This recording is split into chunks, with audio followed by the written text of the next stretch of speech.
नमस्कार दोस्तों, मैं जेपी पटेल। दोस्तों, आज हम बात करने वाले हैं कि हमारे फार्म में जो होने वाला नुकसान है उसको हम कैसे कम करें। और या तो यदि आप नया फार्म बनाना चाह रहे हैं तो उस फार्म में क्या गलती ना हो जिससे कि हमारा बैच अच्छे से रहे चले, हमारा फार्मिंग अच्छे से हो और कोई समस्या नहीं आए। तो दोस्तों, बहुत सारा फार्म ऐसा चल रहा है जिसमें कि फार्मर कोई गलती नहीं करते, उसके बाद भी उनका बैच काफ़ी अच्छा नहीं जाता, काफ़ी खराब रहता है और उससे वो परेशान रहते हैं। तो दोस्तों, उसमें कुछ फार्म ऐसे हैं जिसमें कि फार्म तो बन चुका है, चल भी रहा है, लेकिन उसमें कभी भी अच्छा रिज़ल्ट नहीं आ पाता। तो अगर इस समस्या से आप परेशान हैं, तो वीडियो दोस्तों आपके लिए है। या तो आप नया फार्म बनाना चाहते हैं, तो भी इन बातों का ध्यान दें, क्योंकि आप मानक के हिसाब से अगर फार्म नहीं बनाएँगे, तो आपके फार्म में कितना भी आप कोशिश कर लें, आपके फार्म में अच्छा रिज़ल्ट नहीं आएगा।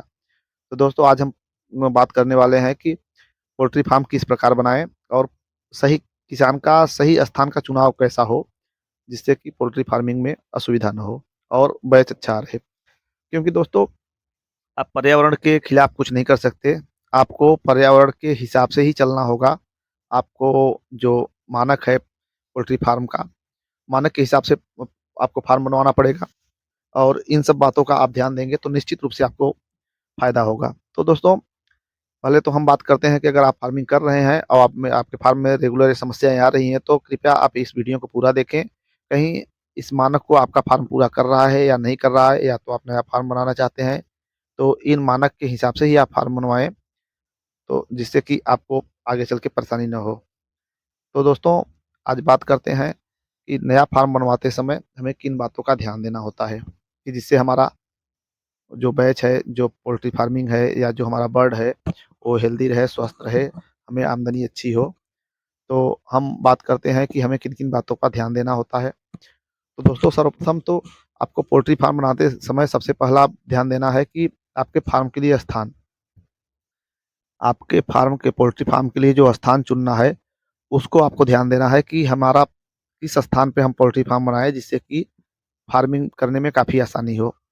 तो दोस्तों, इसके लिए सबसे पहला आपको ध्यान देना है कि आपका फार्म जो है मुख्य मार्ग से दूरी पे हो कुछ, क्योंकि अगर मुख्य मार्ग के पास रहता है तो उसमें कई समस्याएँ होती हैं, जैसे शोरगुल और आपका बर्ड डिस्टर्ब होता है बार-बार, और बर्ड जब ज़्यादा डिस्टर्ब होता है तो उसका जो इम्यूनिटी पावर है, जो प्रतिरोधक क्षमता है, वो कम होता है।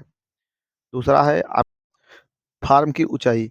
आपके फार्म की ऊँचाई हमेशा अच्छी होनी चाहिए, क्योंकि अगर सेंटर की ऊँचाई आपकी 12 से 13 फीट है तो अच्छा माना जाता है, क्योंकि ठंडियों में जो आपका फार्म फार्म जब पैक हो जाता है, बंद हो जाता है गर्म के लिए, टेम्परेचर बढ़ाने के लिए, तो उस अवस्था में होता क्या है कि जब गैस बनती है तो आपकी फार्म की ऊँचाई जितना अधिक रहती है, तो उससे बर्ड को थोड़ा-सा स्वच्छ हवा मिल पाता है, क्योंकि जो हल्की गैसें होती हैं ऊपर हो जाती हैं, तो पूरा फार्म आपका बंद रहता है। तो उस अवस्था में अगर फार्म की ऊँचाई अधिक है, तो ठंड के मौसम में भी आपको आपके बर्ड को स्वच्छ हवा मिलता है, और गर्मी के मौसम में भी आपका फार्म धीरे-धीरे गर्म होता है। तो फार्म की आपकी ऊँचाई ठीक-ठाक होनी चाहिए, उसका आपको ध्यान देना होता है।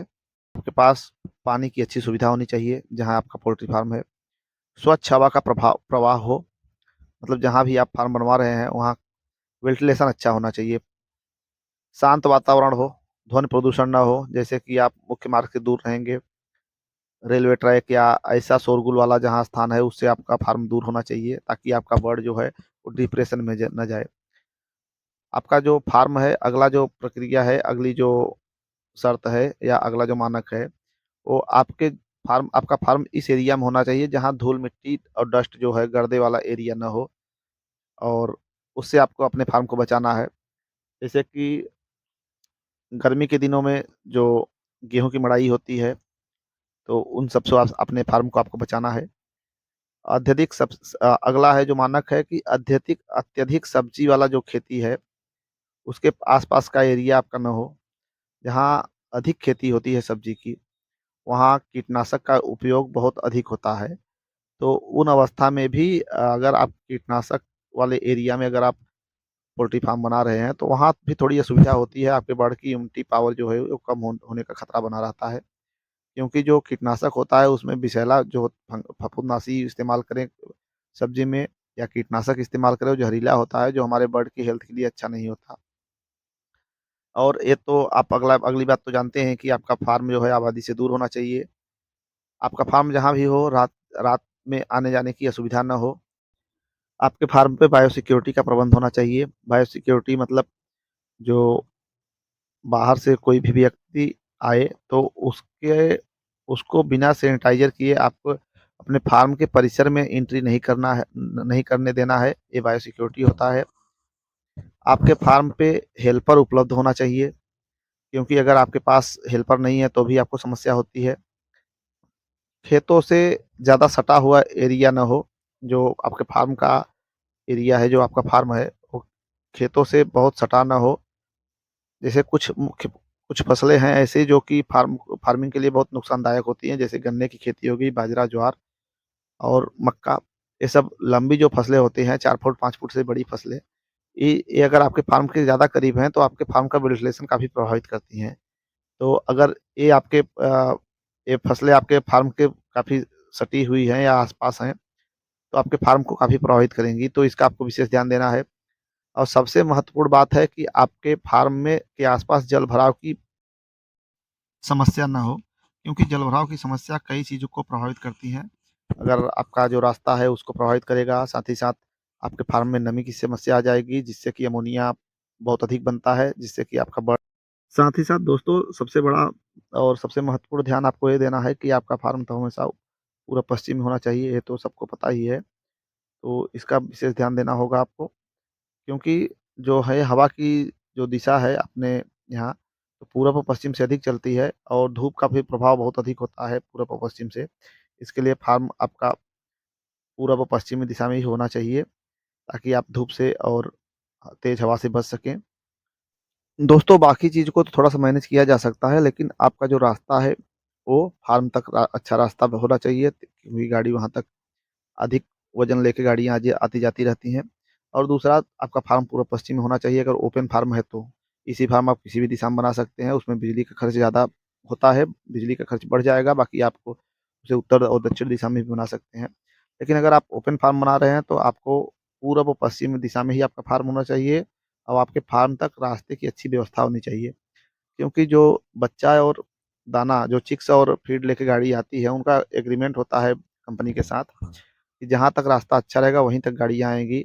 उसके बाद आपकी ज़िम्मेदारी हो जाएगी, आप सर पे ढोइए, ठेले पे ढोइए या सगड़ी पे ढोइए, वो आपकी ज़िम्मेदारी होती है। तो दोस्तों आपके फार्म पे अगर फार्मिंग आप करना चाहते हैं, पैसा कमाना चाहते हैं, तो आपका फार्म उत्तर-दक्षिण दिशा में ना होके पूरब-पश्चिम में होना चाहिए और आपके फार्म तक रास्ते की अच्छी व्यवस्था होनी चाहिए। तो दोस्तों अगर आप आपका फार्म इन सब मानक के अनुरूप है, तो आप अनुभव लेके और मेहनत करके बहुत अच्छा पैसा कमा सकते हैं आप पोल्ट्री फार्मिंग करके। क्योंकि दोस्तों पोल्ट्री फार्मिंग से अच्छा कोई बिज़नेस है नहीं। अगर आपको एक बार अनुभव हो गया इसका फार्मिंग का, तो पोल्ट्री फार्मिंग से बहुत अच्छा आप इनकम कर सकते हैं। इसमें कुछ प्लस पॉइंट हैं, कुछ इसमें फ़ायदे हैं, कुछ इसकी ख़ासियत ये है, क्योंकि आपका जो बैच होता है, वो 35 से 40 दिन में एक बैच पूरा हो जाता है और आप ये मान के चलिए कि आपका पूरा सफाई-वफाई करके 2 महीने के अंदर एक बैच बहुत आराम से कंप्लीट हो जाता है। 1 वर्ष में आप 6 से 7 बैच आराम से निकाल सकते हैं और मुख्य रूप से देखा जाए तो आप 35 से 40 दिन में आपका एक बैच पूरा हो जाता है। कहने का मतलब आप ठंडी में 35-38 दिन में और गर्मी में 40 से 42 दिन में आपका बैच पूरा हो जाता है। तो इतने कम समय में कोई ऐसा बिज़नेस नहीं है जो आपको इतना अच्छा पैसा दे सके। दोस्तों फार्म आप मानक के हिसाब से बनवाइए। और दोस्तों वीडियो हमारी अच्छी लगी तो हमारे वीडियो को लाइक ज़रूर कीजिए। चैनल पे आप नए हो तो हमारे चैनल को सब्सक्राइब करिए। और दोस्तों अपने कमेंट के माध्यम से हमें सुझाव और कोई समस्या हो तो हमसे जुड़े रहें और हमसे जानकारी लेते रहें। कृपया कमेंट करके बताएँ, कोई अगर आपका कोई सवाल है तो। तो दोस्तों वीडियो देखने के लिए धन्यवाद। जय हिंद।